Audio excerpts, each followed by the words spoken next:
for which we learned how to create a partition wall using curtain wall system. And then we also looked at creating composite in the same session. And that was continued to creating walls using, again, importing attributes from a different project. And then we placed it on the project, and also we converted some of the existing elements. Like, for example, we had slabs that was created using a basic structure, and we converted that into a composite from the library that is imported. And after which we also looked at doors and windows, how to place doors and windows in the project, attaching to a wall and also changing its properties. And after that, we continued to creating facade panels using the same curtain wall tool, but in this we looked at two different aspects. One was creating a typical one, another one was creating when it has a complex shape altogether. So we looked at that as well. And that was the session for the last week. And this session, we will be looking at one part of it is interior model. We are not going to model the interior aspects here, but we are going to import some of the objects that have been created in a different project. So we are going to do a file merge. So we'll have two different files, which we will merge it together, considering that somebody else have done it in the office, and then you're combining the architectural and interior model together. Then after that, we will look at the structure of Archicad, how the attributes are structured. That includes pens and surfaces and materials and composites, etc. And after that, we will try to make a site model from a CAD file reference. So this is also something that we are going to look at today. And if time permits, we will also consider doing some more things, for example, creating a federated model. So this is the agenda for today's session. We will try to make sure that they are covered. If you have any doubt, please do ask meanwhile, and also you can make use of the chat box as well. All right, let's start with the session. So we'll be starting with the file merge option, where the scenario is here in a way where we have an architectural model already done. This is what we have been doing so far, to which we are going to add an external Archicad project itself, which is created specifically for the purpose of interior. When I say interior, we are looking only in the furnitures and some light objects, etc. So these are the things that we are looking at. So let's do that. There are different ways of doing it. This is just one of them, which I want to showcase it to you for the training purpose. So what I'm going to do is I'll go to the level 0. This would be our starting point. And I'm going to save it as a session 3 file so that I work directly from here. Then I'll go to File, Interoperability, Merge, and Merge from File. So this is the path that I'm going to take to add a editable Archicad file into an existing project. So I'll do that, then it will ask me to find where exactly it is located. So let me just do that.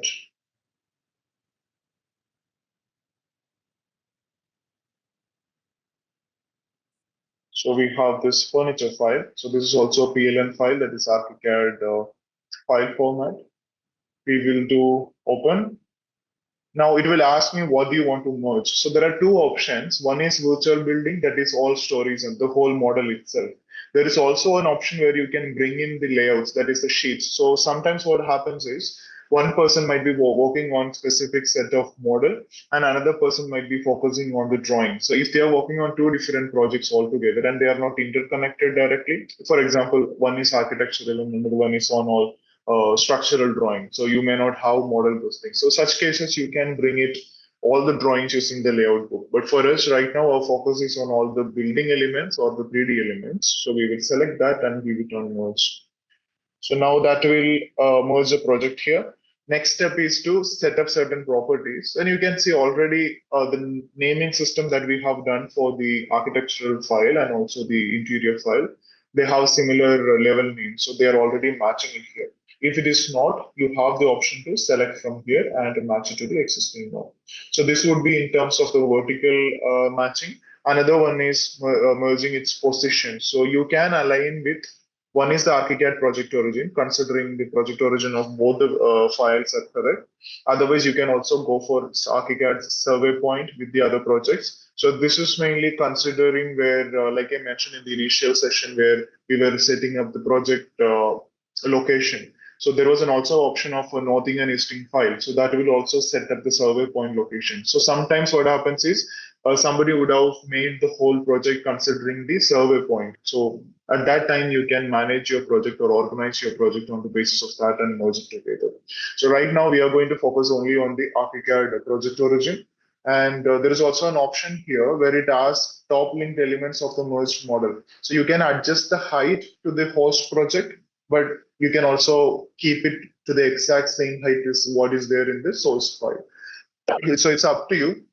So if you have set the project heights properly in both the projects, then you could go for this option. And now let me just give OK. Now it is going to merge the file with the given origin. And you can see they're actually sitting in the right location. And there is something I want you to keep it in notice that this particular dotted lines that keep moving. So you might see this kind of things usually when you do a copy and paste or probably getting something from other projects to do it here. This particular line kind of represent that there is an external element here, but that is not placed yet. So that is what this line represents. So if I click somewhere inside, the system will think that you have not placed the element, you want to move the element from the location. So what we usually do is we have to make sure it is in the right place. If it is in the right place, you can just click outside, that will place the element directly there. So let me just go through it again. You go to File, Interoperability, merge from file. Then you find the file, and let me say this one.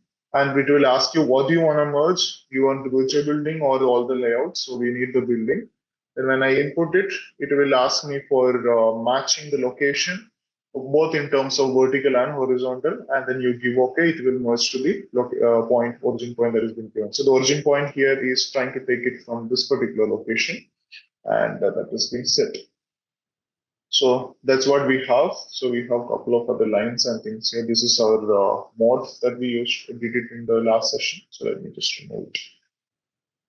All right, so that was it for merging the file. Now you can see there are so many elements added, like we have, this is right now in group. If I just activate the suspend group option, you can access them individually. So there are some beams, so they are made it in beam, but it's actually for electrical purpose. And we also have some furnitures. So these furnitures are made from the object tool. So if I go to the settings, you will see something like this. This is the library of objects. These are parametric objects and beam objects. So you can select the type of object you want and you can start editing its parameter here, just like how we did it for the doors and windows. So if I just go to 3D, you may not see some of the elements here because they're actually hidden. We will look at the layers later, but just to explain it to you, some of the things, like for example, this one, it's a lamp object. So similar to object tool, there is also lamp tool.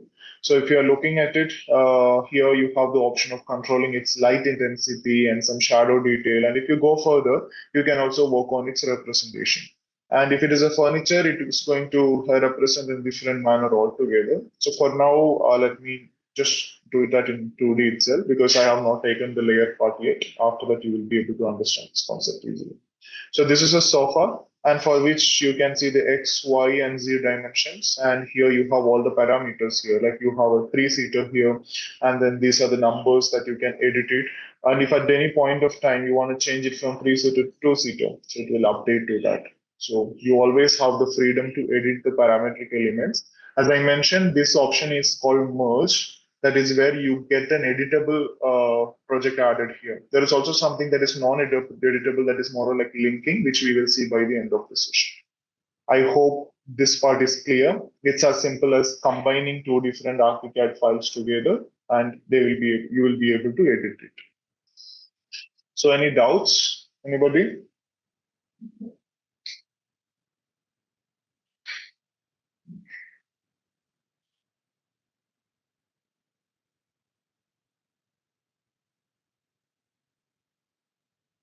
All right, so I'm assuming there are no doubts. I think something in the chat. Okay, yeah. So next part, we are looking at the structure of Archicad.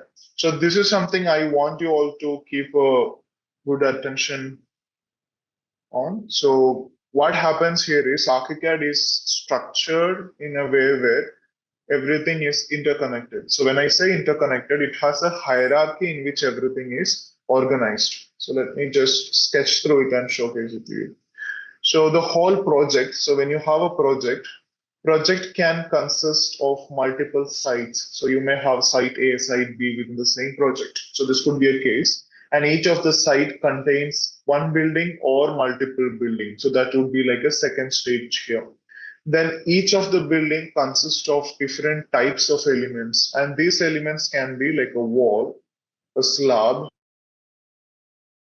or column or beam or whatever type of tools that we use so far. They were all elements in Archicad.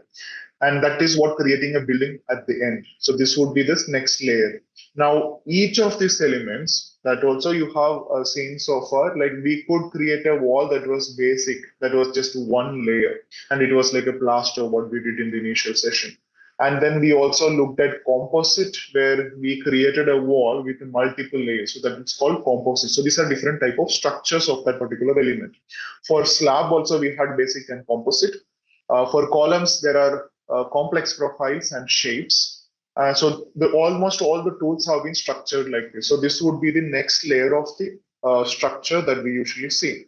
And that is basic, composite, complex profiles. Now, creating a basic structure, when we were placing the slab, if you remember, or when we were placing a column, we gave one building material like RCC, reinforced concrete, or reinforced concrete, or we also looked at something like brick, or we also looked at something like creating a tile or things like that. So all these are called building material. So when we say building material, it consists of multiple information inside. So if I tell you to your perspective, how can you represent a brick? So if you look at brick in terms of a drawing, like a section or a plan, we usually represent it with a hatching. And when it comes to something that is three-dimensional, and that brick can be expressed through a surface texture. These are two ways of representing a material. And that is what a building material is made of. One is a fill. So fill is the same as hatch in other software. And you will also have a surface that is like a 3D texture. So don't ever get confused between what is a building material and what is a surface. Those two are different, but they are connected, where building material consists of all the things inside. Why it matters in BIM, I'll get into that, but just giving you an idea. When I say it can have different type, it can have different manufacturers. So when I do the calculation, I should make sure that these two are represented differently in terms of its function. So we create one material for probably a normal brick, another material type for probably a compressed CACB block, or another block for wire cut blocks and things like that. So these are different building materials. And now each of these materials, we can assign different fills, that is the patching, and different surfaces. So this is how we do. Whenever we create any element like wall, we make sure they are either basic, composite, or complex. Now, to create that basic, we might be assigning one type of material, and that material already comes with that hatch and surfaces. So let me just clear it. And finally, let's go to fill. To create a fill or to create a hatch, majorly there are two things. One is a pen and then is a line type. So when you look at a fill altogether, let's say, let's take one example of a brick. You might be representing brick something like this. And when it comes to a stone or some kind of hatching for stone, you might be representing. I mean, depending on the area, the type of hatching may change, but the type of fill or the type of hatching that you can do can be very different. And that hatch can be represented through a line type and a line weight. So line weight or color. So pens are usually consist of two major things, that is line weight and the color. So these things together create the pen. We will go into each of them one by one, how to create them, how to adjust, and we will work from backwards. That would be micro to macro. So this orientation we will go. This is just to showcase it that whenever we do any project or set up a template, for example, we start from the basic. We set up the pens, we set up the line type, we set up the fill and surfaces, then we set up the building material, then we go all the way up to creating the whole element itself. So this is the order in which you should work. But for this particular training, what we have done is we started from the top to down. somewhere till this level, then we are going up. This is just that I want you to get the idea of what a basic modeling in Archicad is. And after that, from now on, we will be looking in detail of how this can be structured from base to top.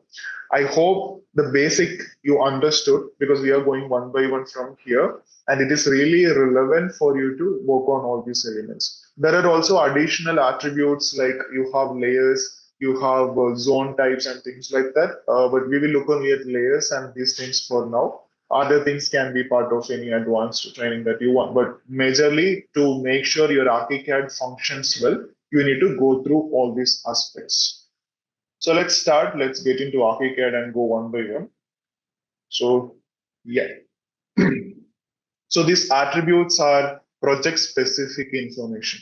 So you can go to options, and then the first one itself is element attribute. So in the initial session, I spoke about options being one of the main setting in which all the project related informations are placed. So just remember that. And this would be the first thing, that is the element attributes, in which you can see there is layers, lines, pens, fills, surfaces, building material, composites, profile manager. There are so many things. So let's start from the very basic, that is the pen and colors. So this is something that we would start with. And this is also one of the complex attribute, I would say, to understand. So this is something I would ask you to spend more time on experimenting and understanding what exactly this is. And this is really important. And also this is something which is going to make your drawings really good in terms of your presentations as well. So option is there. I just wanted to talk to you about how these pens work before.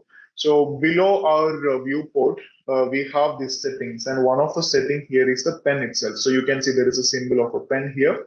Right next to that, there is a text. So if you click on that, you get all the pen sets. So these are called pen sets. Pen sets are multiple combinations of your pens. So I'll just give you a brief idea about it. So if I just right click somewhere outside and activate the true line weight, you will be able to see line weight of each of the element. You can see there is a line weight for the column line. You can see a line weight for this part of the wall and this part of the wall, and they are two different. And when the plaster comes, it becomes thinner. And if you go see some of the line weights here, they are varying. Now, if I just change it here from architectural 100 to, let's say, color conceptual, you can see some of the lines have been turned into a black and gray. And if I go to site 500, again, that's a different set of lines for all the tools. If I go to electrical, that is different. If I go to grayscale, you can see everything, almost everything turned out except the section lines into a grayscale mode. And detailing would be looking at something different. Mechanical would be looking at something different. So the whole point is that you can create different type of pen sets for different type of drawing. Let me give you an example. Let's say we are creating a structural drawing. So in structural drawing, you may want to highlight those elements that you need to represent it or give more importance. For example, your columns, your beams, your any load bearing elements. So these elements requires to have some kind of a line weight. And it would be easy if you can also represent them with a specific color to understand them better. So what Archicad is given is a pen set where each of the pen set can have different combinations, and they are assigned to one specific number. So if let's go to color conceptual, for example, and this is the pen set which is there on the top. Let me just minimize it and showcase it to this. This is the color conceptual detail settings. So each of these cells contains couple of information. One is a number that is like an ID, and that is fixed. You cannot change the ID because it is already assigned. And the second one, what you have is a color. So this is what you see. This is the color. So you can control the color by clicking on it and adjusting it here.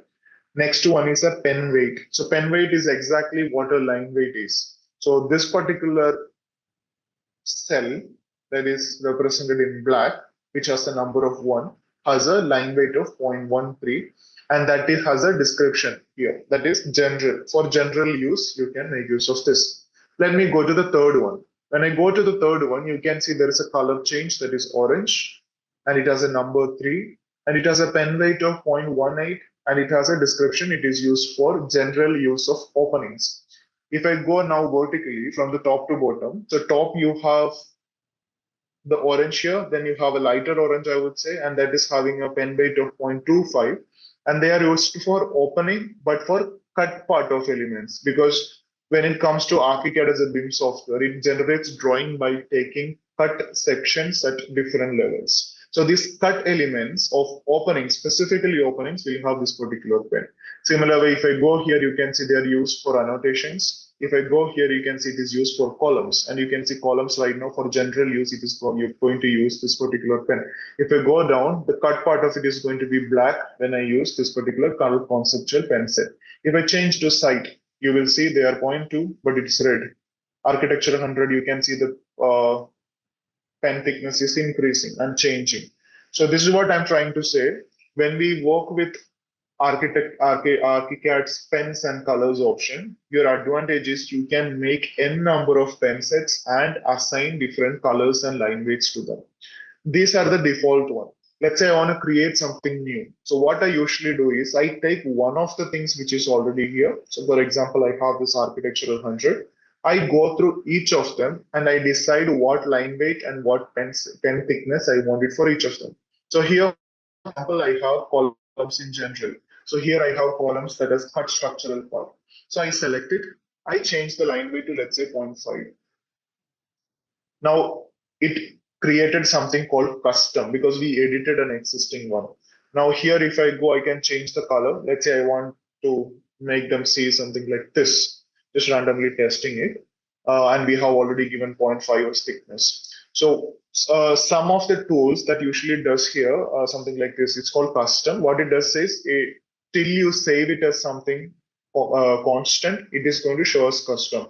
What I would suggest is once you do the changes, click on store as, and from here you have two options. One is you can store it as a new one, or you can overwrite the existing one. So now you know if you create something new next time, if you change when it become a custom, either you do create a new one altogether or you edit the existing one. So here I'm already creating a new one. So let me just 00 and let it name it as structural. Now it created a new one. It is going to use the specific pencil. So when I click OK, now you can see our columns have been colored in this particular, it's been colored in this particular settings. So same thing, you can go back and you can start changing. So this was for the column. Now this one is mainly using for stair and railing. We have not placed it here. This is looking at roofs and shell, and their cut part and uncut part, you can see they're different colors. So same way, I'm just going to change it to something different, and I'll adjust its line weight. And you can see it's already showing us custom, but this time I'm going to click on store as, but I'll overwrite the structural one because I just did an update to that one. So now when I see the shell anywhere it is getting cut, then it is going to represent with that specific color and line weight. I hope you understood this part. This is really relevant when it comes to the workflow. Try to go select one, go through each of the cell, read where it is used, and start editing them. And one of the suggestion that I would give you is if you have some kind of a line type and line weight that you already use in your company, create an Excel sheet in which you mention this is for roofs and shell, general uses, cut structural, non-cut structural, and symbols and separators. Like each of them, you write it through columns and you mention in the Excel, these are the line weight I want to keep. So that would be like a checklist, and you can start working on a pen and you can set a pen, a couple of pen sets together and you can make use of it further. So I would like you to experiment with this. It is going to help you. Okay, let me just change it back to architectural 100. And that was the first part. So let me just remove the line weight, right click outside and show line weight. So that is done. Now we will move to the next one, that is a line type. So similar to pens, line type also matters in your project because everything is connected one or the other way to line types. So we go to options, element attributes, and then you have lines. So we are going to click on lines and this is what you will see. Now, with respect to lines, there are majorly a couple of types. So these are the different types. So on the left side, what you see here is the library. And on the right side, you see is the settings of that particular element, selected element. It's already in one single folder. So if you don't want it, you can see in the list view, but you can organize them sometimes. And these are the types. So you have something called dash type, solid, and symbol. So these are the three types of lines you will see in Archicad. A solid is just a typical solid line, straight line. There is no character to it. It's as simple as a straight line. But Dashed line, on the other hand, has a lot of properties. So it's very simple. It's just having a combination of a dash and a gap, and you can have multiple times repetition and having different variations to this. So if you see here, there is a dash that is of 5.29, and that is the same dash you will see here. Let me just annotate it so it becomes easy for you. So this 5.29 is this particular dash. And then you have 2.12, that is a gap, and then you have again 1.41, that is the next dash, and then you have 2.12, that is the next gap here. So this is the same pattern being repeated, and all together from here to here becomes one line type. Now that particular line type get repeated at every interval. So this is how we created dash type. So here if you see the next one, let me just stop this. Yeah. So the next one, if I select, you can see it's just one dash and one gap, and that becomes like a dotted line or dash line. If you see dash double, it is using a straight line, then a gap, then a dot, then again a gap, and continues like that. So this is how we create a dash line. So by changing these values, they are in mm, it is going to represent the same either on the basis of your model scale, model size, or on the paper size. So in paper or in sheet, what is the space you want, you can adjust it here. Or let's say sometimes you want to make sure the scale matches with your site. So that time you can just make it with the scale with the plan option. So I would suggest scale with paper size and give the paper size here. So let me just create something new. So I click on new. It will ask me what type do you want. I want a dash type. So I'm going to name it as 001 dash 01. Give OK. You can see it's already prepared something for you that is having a 5 mm dash and a 5 mm gap. So this particular slider will open up more space for you to work. Now let's say I want to keep it three different parts where first one is 5 mm. Okay. Then I want a 2 mm gap. You can see it's already adjusting. Then I want a 2 mm dash and again 2 mm gap. Then let's say I want 3 mm dash and a 2 mm gap. So let me just put one more and make it 2 and 2 here. And you can see it takes a different type altogether. Or let's say this is 4 mm and this is 6 mm. So you will see the variations here. So this is how we set up dash type. So when I give OK, now if I go all the way down to my document tool where I have the drafting, if I select, let's say, spline tool, I'm going to select the line type from here to the one I created. Now when I draw that, you will see that particular line type that I created here. So let me also just put for now a different color so you can identify that. So this is what we created here. Now on the other hand, we also have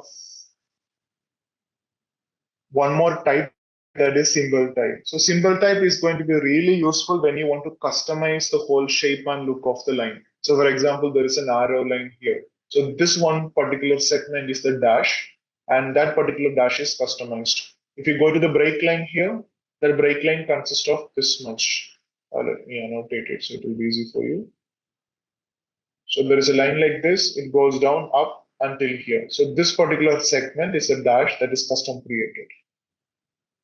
And that is what we are going to do. We are going to recreate one new line type for our use case. So let me just delete it. Take the line tool to customize, and I'll use a solid line type. And let me just draw it. So don't use polylines for creating any customized fields or line types. Use line tool, circle tools itself. So I'm going for a small line here, straight line. And I'm going to add one arrow symbol here. Then I'll just take a circle, and then I'm going to draw a circle here. So let me use the center radius option, and I'll just trim it inside. And let's say this is something I wanted to replicate in the line. So I select them. So just a box selection. You can do a right click and a copy. So this is something that we will do first. Then what we will do is we'll go to the settings of options, element attributes, and lines. We'll click on new and make sure we select symbol type. So last time we created dash, this time we are going to take symbol. So 002 symbol 01. Okay. Now it has already something here. I don't want to do anything. Only thing I'm going to do is I'll just click on paste into pattern. What it does is whatever is there in my clipboard, it is going to be added here, and you can see already it's coming. And it is using a dash of 40 and a gap of 10 I don't want 40 I just want 15 and a gap of, let's say, 3 That creates a line type for me. Now, if I get back and go to the spline and select the type that I created, or when I draw, I get that particular line type getting extended. So I hope this part is clear to you, and we are going to use the same method for our fields also, and that is going to be the next segment. So we are going to options, element attributes, and we are going to fields. So you can say similar library or similar settings. So it will be easy for you to now understand. Left side, you have the library that has been organized into different folders. And on the right side, you have all the settings. So let me go to list view and let me talk about types here as well. So similar to our lines, fields also have type. One is a vector type. So when you look at vector type, you have a pattern size and you have a rotation that creates the vector altogether. And you can see there is a vector here, and these are all kind of built in. And all you do is you do certain setting changes of by controlling these elements, and it creates a type for you. So if you want to do any alteration, pick one of them and then start changing its property. So that is one of the way that we do it, and that is for the vector. And you may also see something interesting here. There are three different columns, and these columns are showcasing three different representations. And these representations are actually asking where to use. So if you get back to what we have done for our composite, we had an option called use with, or use with. And that particular option was giving you elements. But when it comes to fills, it can be used for different cases. One of the cases is using a drafting fill. So that is the first option here. This is the drafting fill. Means if you are doing any typical drafting, you are not worried about what element it is connected to and things like that. You could go for drafting fill. Second one that you see here, this is a cover fill. So what a cover fill is, whenever something is coming in an elevation, like for example, you're cutting a section and you can see an element in an elevation, and that is what a cover fill represents. And finally, you have cut fill. That is when an element gets cut. If you want to use any specific type of fill, you use for cut fill. So these are the three types, and you can assign them to any of the fields that we have it here. So for example, if you see here this solid dot plus dash, you can see they have been used with all three types. But if you go here for structural concrete, it is been okay, it is used for all three. But styrofoam form SM insulation, that is used for only drafting fill and cut fill, and this is not going to be used for any cover fill. So if you are working with some element and you want to add a cover fill to that, this particular item won't be visible because that is not available in this. All right, so that is what a vector type is. And now going forward, you have symbol type. Just like how we did the pen type, we can create a customized symbol and we can add it here. So let me zoom in and you can see this particular yellow region is what the pattern that is being created. And let me go to something else and you can see this is something like at an angle, and you can see that is also a pattern that is being replicated. This is also something that you might see in your designs across. So symbol means you can customize that. And you also have a solid type in fill. So solid type is all about controlling its opacity. So by controlling opacity, you can create different type of solid types. Then you have image type. Image type is where you want to get a texture in for your floor plans or sections, and you want to represent using that. And image type, you can see this is grayed out. That means you cannot use an image for a sectional element. You don't usually do that. So that particular option is not available, but you can use it as a drafting fill and a cover fill. You can also use a gradient option, and that is kind of built in. You don't do much change into this. So let me just showcase it to you. So if I'm using the fill tool here, the library allows me to select from a category of drafting fill, cut fill, and cover fill. There is also building material option, but we will not go through it right now. But if I select drafting fill, whatever is classified for drafting fill will be available in the list. Same goes for cut fill and same goes for cover fill. So this is how we select them. And also you have this option of foreground and background. So foreground is the lines that we see in the fill, and background is just like the background of it. So you can control pens for that as well.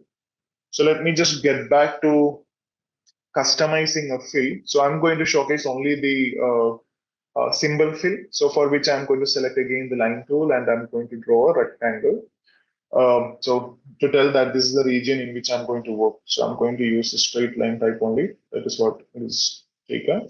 And I'm going to just draw randomly some pattern inside. So make sure they are within the rectangle so that it will replicate properly. So I'll come back to this and then let's say this is the pattern that needs to replicate. But I do not want these lines. So what I can do is I can delete it. And I select, do the copy, right click and copy, just like how we did the pens.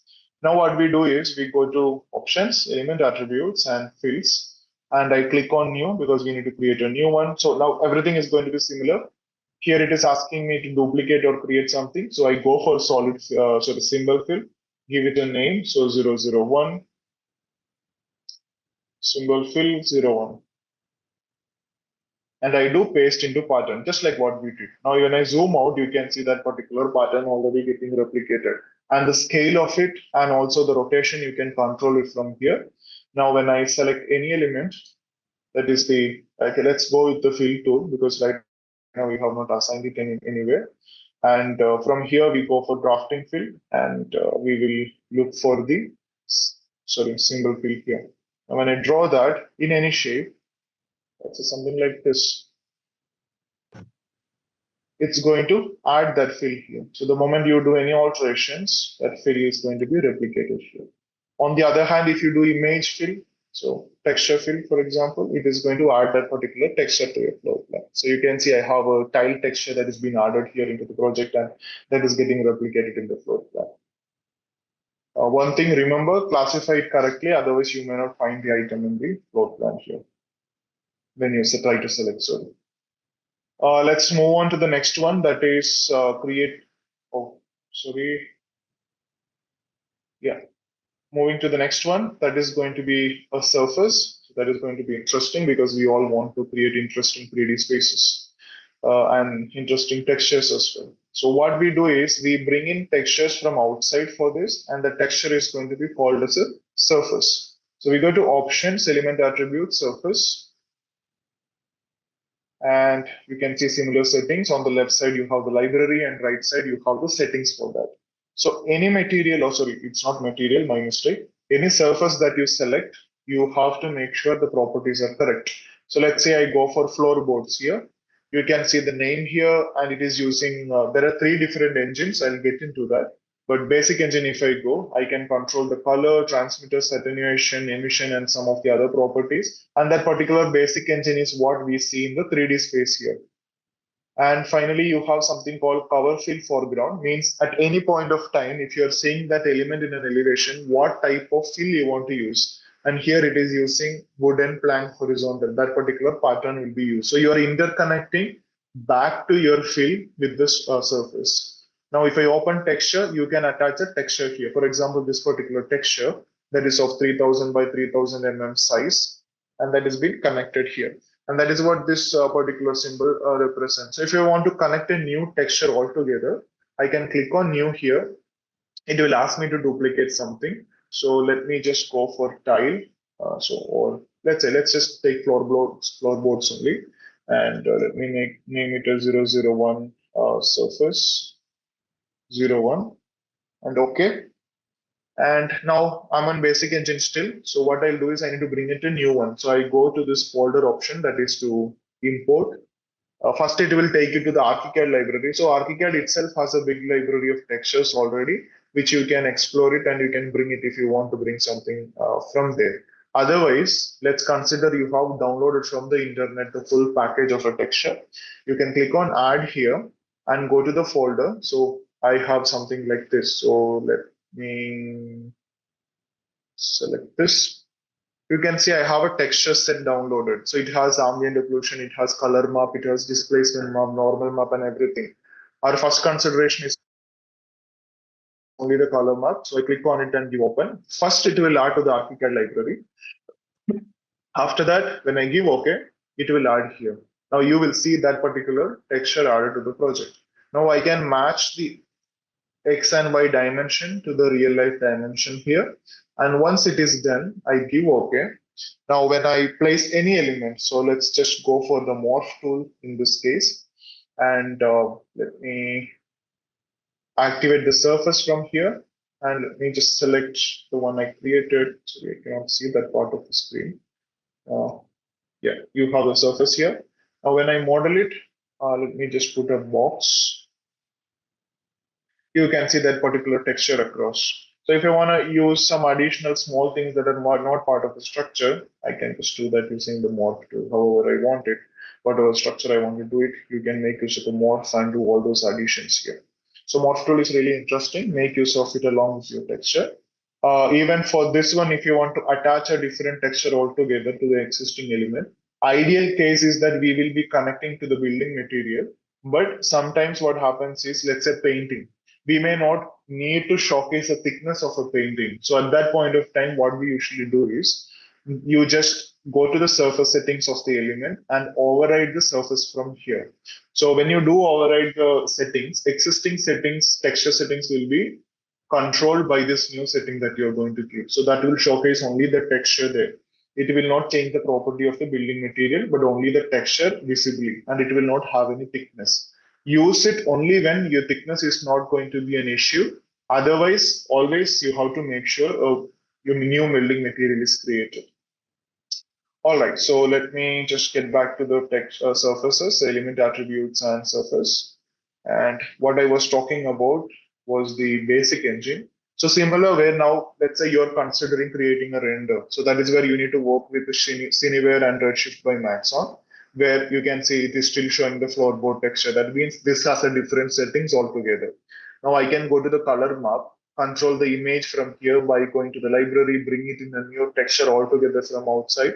So it will right now take you to that particular texture sets. And I guess it is already embedded to a project. So I can go for, it should be one of these. Yeah, here. I connect that tile here. Now it becomes part of the render.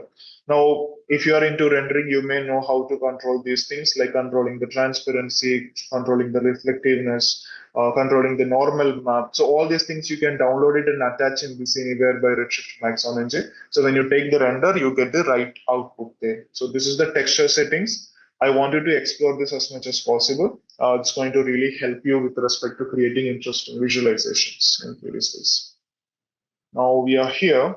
We are done with the surface. Now we have something interesting, that is a building material. So we were preparing all the required things to set up a building material for our project. So when I say building material, if you remember, we set this as a reinforced concrete, and that was one single building material, just like what you see here. And that consists of a couple of information. So let's see that by going to options, element attributes, and building materials. So when I go to building materials, you can see similar settings again. Left side, you have all the library, and right side, you have the material settings. Now, it has also the folder view and list view so that you can organize them better. And something that you might see here, one is name, ID, but there is also something called priority. And right now, this is being organized on the basis of priority, where the highest priority is on steel. Then you have reinforced concrete here. Then going down, you have masonry block. You have some tiles, and finally, by the end, you have something called generic environment. So the reason of creating priority for a material is whenever two different elements join together or comes together, we cannot overlap them. They need to be cut by one or the other element. And that particular logic is controlled by the priority, that is intersection priority. So if let's say you have two different walls crossing together, one is made of brick, another one made of reinforced concrete structure. What happens is system will look for its priority, and whichever is the stronger one or the higher priority one will cut the one with the lighter material priority. So that is how Archicad works. Always have a look at the intersection priority if some of the details that you are trying to do is not matching. It's really relevant to give a proper intersection priority. Along with that, you have now the structure and appearance in which you can set up a cut fill. So this is why we were preparing the cut fill or the fills before. So sometimes when I want to make a new material that is not part of the Archicad built-in library, we go from the base, create the lines and textures and fills, Then we create a new material and you attach that particular cut fill here, and also attach one pen and pen for both the foreground and background, and you also attach a surface here. Now whenever I use reinforced concrete structure, if it get cut, it is going to use a structural concrete fill, and if it is in the elevation, it is going to use structure concrete 02 as the material. So let's just change it and see. So instead of concrete 02, I am going for concrete 10. Now, when I give OK, all the places where that particular material is used will be using that particular field there. So it's controlled globally. So for any point of time, if you need to change a material texture, you can come here and change it altogether. So this is where we do it. There are also many other properties that you can control that are not directly connected to Archicad, like non-physical property non-visual properties. Like you have environmental options here where you can mention the global warming potential, or going down you have concrete related informations like compressive strength and all these informations. Then when it comes to energy analysis, you can add informations like its thermal conductivity, density, heat capacity, embodied energy, embodied carbon. So this information can be added directly here. So it is going to be useful for you when you do any type of calculations or any type of analysis for the model. Even you can add who the manufacturer is for that particular material, so that when you take the quantities, you can sort it on the basis of the manufacturers, and then you can give the data directly to them. So this is really important to go in the same step of creating a material, starting from the basic and go all the way to here. Creating a new material, it's as easy as, let's just take one tile here, for example, tile roof, or go for a floor. Okay, fine. Whatever it is, you click on new. You can click a new one altogether or duplicate an existing one. Anything is okay. So if I put a new option, I'll just put 001 material. Remember, this is not surface, it's material. Give OK. And from here, I need to set up a texture. So let me just go to the library here. You can see I have a symbol fill. So now whenever this material is going to get cut, it is going to use that element here. And similar way, one texture that is going to be the surface that we created here.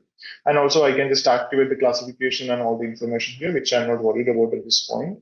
But when I'm going to use that material, so let's say I'm taking a slab tool, and from the library, I'm going to select that material, 001 material. And when I draw the slab, you can see they will be represented with that particular field. And if I'm going to see that in a section, it is going to be showcasing the same field that I have given here. So any doubts so far? Anybody has any doubt, please to ask.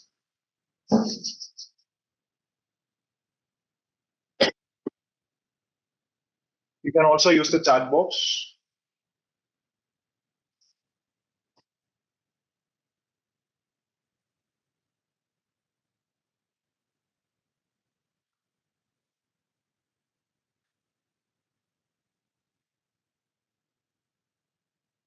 All right, so I assume there are no doubts. We will go ahead. So the next part of the attribute that we are going to look at is composite. I think we already saw the composite part anyway, but I'll just showcase it, use all the properties again. So you go to options, element, attributes, and composites, in which left side you have the library, which you can organize. Right side you have the settings. As I mentioned, use with, so that particular composite will be used with either wall or slab or roof or shell or everything, or however you control it. Then you have multiple layers in which you can add different building material. You can control its type, whether it is a core or a finish or other, or you can also give the thickness here. So that is how composite works. So we already did the composite in the previous session. So we will go to the next one, that is complex profile. So complex profile is really interesting if you are planning to make some kind of custom profile to run with. For example, let's say I need to design a cornice for this particular area, or let's say here, and that cornice need to run around. And that particular profile, if I'm aware of it, so let's say I'm just taking the dimension approximately it's 200, I'm going to create a profile here. So I go to options, element attributes, and profile manager. So this profile manager creates these complex profiles for me. When I click on it, it gives you a palette like this. And here I have the option of going through the library of it, or I can create a new one or edit something that has been selected from here. and use with, again, similar terminology. So I'll just click on plus to create a new one. Again, I'm clicking on the new option and I can put it to any folder. So I'll go to the outside folder or I create a new folder here and then I'll just name it as training, and in which I'll create a new profile 001 cornice, whatever the type that you want to add. So let me just cornice. I hope that is the spelling. Anyway, I'll just give OK. It gives the fresh new page here. And this is actually giving you a rectangular shape. So this is like a starting place for you. And one of the things that you need to remember when you're going to work with a complex profile is you need to use it with fill tool.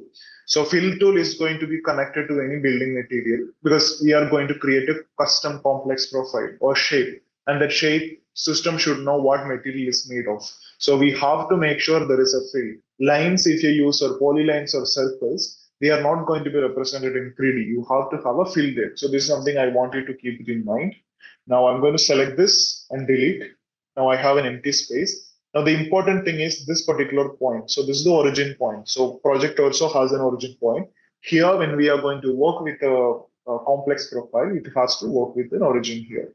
So let me just minimize and go to document because what I need is right here. That is a fill tool. So I'm going to make sure my guidelines are on. So I do that. And I'm going to just draw a couple of lines here so that I'll get the guide proper. So I'll just click on it and drag, click Control to make a copy, and just type the dimensions around 200 mm here.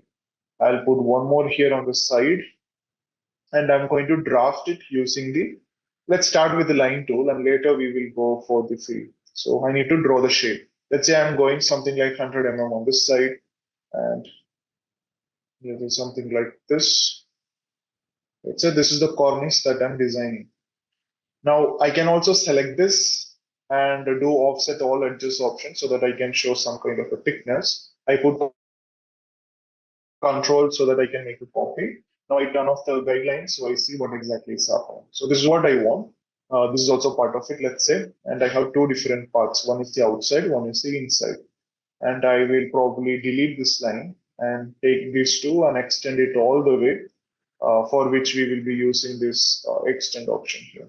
So select these two and you can go for this. Make sure you click on the line so that they will be attached directly. Now I'll go back to my fill tool. Now I need material. So let's say the center part, I need to create it with concrete. So I'll click on this one, and from the library, I can just go for concrete. So probably I'll go for, I cannot see that. Concrete here. And I'll use my spacebar. That is a magic wand tool. So if I use spacebar, it will try to dictate. When I do that, you can see that area is being filled with the concrete. Now outside, I want the new material that I created. That is the tile, if I'm not wrong. Then I hold spacebar and click in this space, and then you have the material that is being created. So you have two different options. So if I just change the scale to, let's say, 1:5, you will be able to see the detail here, because before the scale was 1:100, and for a small detail it might not be big enough. So you can control it and visualize those details here. Now what I'll do is I'll select all the lines and delete it because I just need fields to work. And similar to composites, you can also classify if something is a core or a finish. So for me, I need to make sure this is a little bit above so that core is matching with this line. And I select this one, and from the from the components selected, I tell that this is a core, and I select the outside part and I tell that this is finished, just like what we did in the composites. Now, once I'm done with it, I can specify use with which element. So let me just put it for all three and show you the difference. I do save.